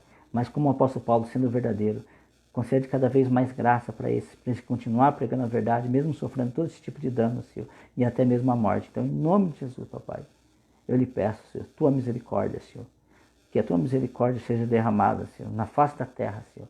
Porque essa oração que eu te faço, Senhor, eu te peço pelos 4 cantos da terra, Senhor, em nome de Jesus. E eu sei que em nome de Jesus o Senhor há de responder. Amém. Que o grande amor de Deus, a graça do nosso Senhor Salvador Jesus Cristo e as consolações do Espírito Santo estejam com todo aquele que crê. Em nome de Jesus, amém. Tenha uma boa noite, em nome de Jesus. Eu só não sei se tem alguém aí hoje. Deixa eu virar aqui, pegar aqui. Não sei nem como que veio esse negócio aqui. Virou. Aqui. É aqui que vira. Aleluia, glória a Deus. Vamos concluir aqui. Que Deus possa abençoar. E só lembra, procura ver os 5 vídeos que foi falado sobre isso aí, para que você venha ter um entendimento melhor de que tudo que foi falado. Amém? Deus abençoe vocês.